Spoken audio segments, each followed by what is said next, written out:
Welcome to Sulakshman channel.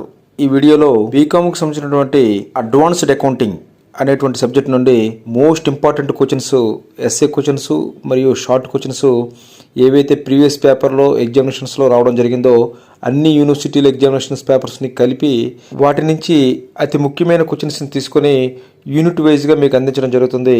అయితే అంతకన్నా ముందు నా యొక్క వాల్యుబుల్ సజెషన్ ఏంటంటే, ఖచ్చితంగా మీరు నా ఛానల్లో వచ్చినటువంటి ఈ యొక్క ప్రాబ్లమ్స్ కానీ చూసినట్టయితే 1-2 సార్లు డెఫినెట్గా మీరు పాస్ అవడమే కాకుండా మంచి మార్కులు వస్తాయని చెప్పి ఖచ్చితంగా నేను విశ్వసిస్తున్నాను.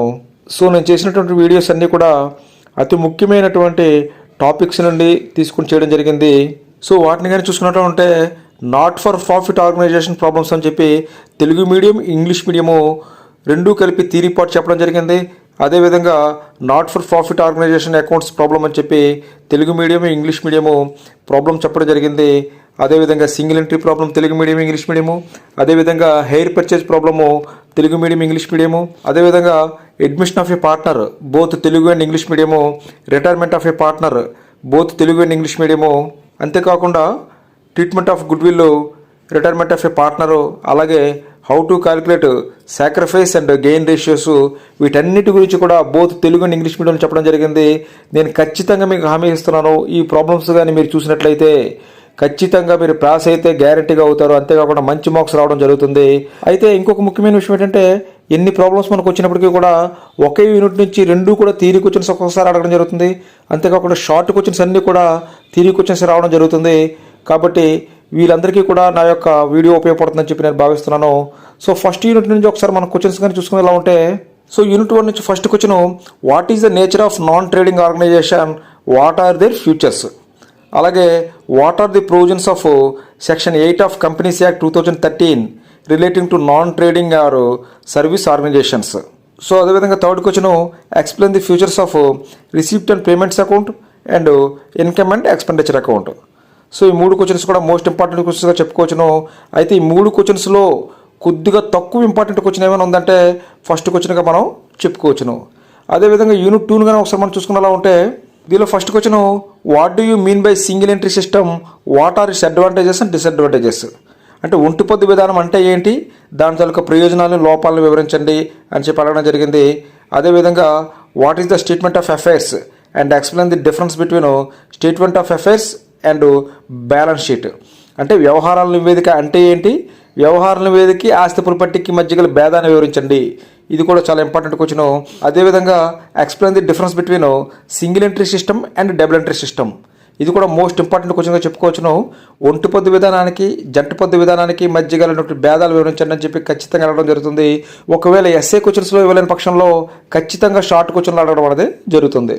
సో నెక్స్ట్ యూనిట్ 3 నుంచి కానీ మనం ఒకసారి చూసుకునేలా ఉంటే, దీనిలో చాలా ప్లస్ పాయింట్ ఏంటంటే, దీనిలో మోస్ట్ ఇంపార్టెంట్ క్వశ్చన్స్ 2 ఉన్నాయి. కాబట్టి 2 క్వశ్చన్స్ చదువుకుంటే ఖచ్చితంగా ఏదో క్వశ్చన్ పడడానికి ఆస్కారం ఉంది. సో వాటి గురించి కానీ ఒకసారి మనం చూసుకునేలా ఉంటే, first question, what is mean by hire purchase system and instalment system, what are their features and differences.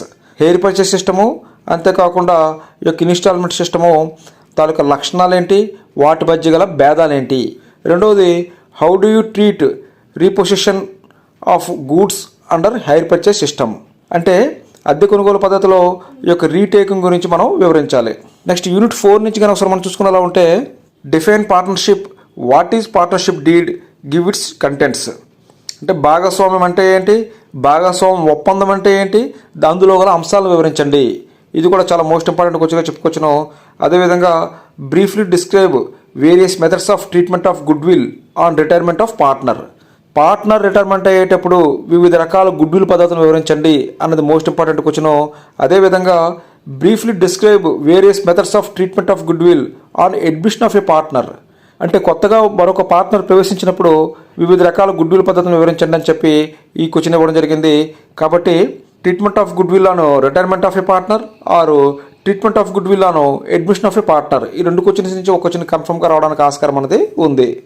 So అదేవిధంగా 5th యూనిట్ నుంచి కానీ ఒకసారి మనం చూసుకునేలా ఉంటే, దీనిలో first question, explain garner versus Murray case. So ఇది కూడా చాలా మోస్ట్ ఇంపార్టెంట్ క్వశ్చన్. ఒకవేళ ఎస్ఏ క్వశ్చన్స్లో ఇవ్వలేని పక్షంలో ఇది ఖచ్చితంగా షార్ట్ క్వశ్చన్స్లో ఇవ్వడానికి ఆస్కారం ఎంతైనా ఉందని మనం చెప్పుకోవచ్చును. అదేవిధంగా what is dissolution of a firm, what are different methods of dissolution, so ఇది కూడా చాలా మోస్ట్ ఇంపార్టెంట్ క్వశ్చన్గా చెప్పుకోవచ్చును. అదేవిధంగా explain the accounting treatment in partnership dissolution. So ఈ 3 క్వశ్చన్స్ నుంచి ఒక క్వశ్చన్ రావడానికి ఖచ్చితంగా ఆస్కారం ఉందని మనం చెప్పుకోవచ్చును. సో ఈ విధంగా unit 1 to 5 most important questions చెప్పడం జరిగింది. ఒకసారి మనం షార్ట్ క్వశ్చన్స్ కానీ చూసుకునేలా ఉంటే explain the following donation, subscription, life membership fee, entrance fee, tournament fund. వీటి నుంచి ఖచ్చితంగా అడగడం అనేది జరుగుతుంది. అంటే చందాలని కానీ, లేదంటే డొనేషన్స్ విరాళాలని కానీ, లేదంటే జీవిత సభ్యత్వం అని కానీ, లేదంటే ప్రివేస్ రుసుము అని కానీ, టోర్నమెంట్ నిధి నుంచి అని కానీ ఏదో ఒకటి మనకి ఈ యొక్క షార్ట్ క్వశ్చన్స్లో అడగడం అనేది జరుగుతుంది. అదేవిధంగా cash price and rate of interest in hire purchase system. So ఇది కూడా చాలా మోస్ట్ ఇంపార్టెంట్ క్వశ్చన్గా చెప్పుకోవచ్చును. అదేవిధంగా వాట్ ఈజ్ సాక్రిఫైస్ రేషియో, త్యాగ నిష్పత్తి అంటే ఏంటి, ఇది కూడా ఇంపార్టెంట్ క్వశ్చన్గా మనం చెప్పుకోవచ్చును. అలాగే explain the difference between fixed capital and fluctuating capital, స్థిర చర వ్యయాల మధ్య గల భేదాలను వివరించండి. అదేవిధంగా dissolution of a partnership, capitalisation of incomes, ఈ 2 క్వశ్చన్స్ కూడా ఇంపార్టెంట్ షార్ట్ క్వశ్చన్స్గా మనం చెప్పుకోవచ్చును. ఇవే కాకుండా what are the features of profit and loss appropriation account, అలాగే ఇన్సాల్వెన్సీ ఆఫ్ ఏ పార్ట్నర్ అంటే భాగస్థుడు దివాలా, అలాగే మెమోరాండమ్ ఆఫ్ రీవాల్యుయేషన్ అకౌంట్, అలాగే what are the circumstances under which a partnership firm gets dissolved. So ఇది కూడా ఇంపార్టెంట్ క్వశ్చన్గా చెప్పుకోవచ్చును. అలాగే distribution between revaluation account and memorandum of revaluation account, ఈ రెండింటి మధ్య గల భేదాలు అనేది మనం రాయాలి. అలాగే లాస్ట్ క్వశ్చన్గా under what circumstances can be a court order for dissolution of a firm. So ఇది కూడా మోస్ట్ ఇంపార్టెంట్ క్వశ్చన్గా మనం చెప్పుకోవచ్చును. సో ఈ విధంగా ఈ షార్ట్ క్వశ్చన్స్, అంతేకాకుండా యూనిట్ 1 నుంచి 5 ఈ యొక్క ఎస్ఏ క్వశ్చన్స్ చదువుకుంటే ఖచ్చితంగా మంచి మార్క్స్ వస్తాయని చెప్పడంలో ఎలాంటి సందేహం లేదు. అయితే చివరిగా నేను ఇంకొకసారి ముఖ్యమైన సూచన చేస్తున్నాను. అదేంటంటే ప్రాబ్లమేటిక్ నా వీడియోస్ చూడండి 1కి 2 సార్లు, ఖచ్చితంగా మీకు మంచి మార్క్స్ వస్తాయని చెప్పడంలో ఎలాంటి సందేహం కూడా లేదు. ఇంకొక ముఖ్యమైన వీడియోతో మళ్ళీ మీ ముందుకు వస్తాను. Thank you very much.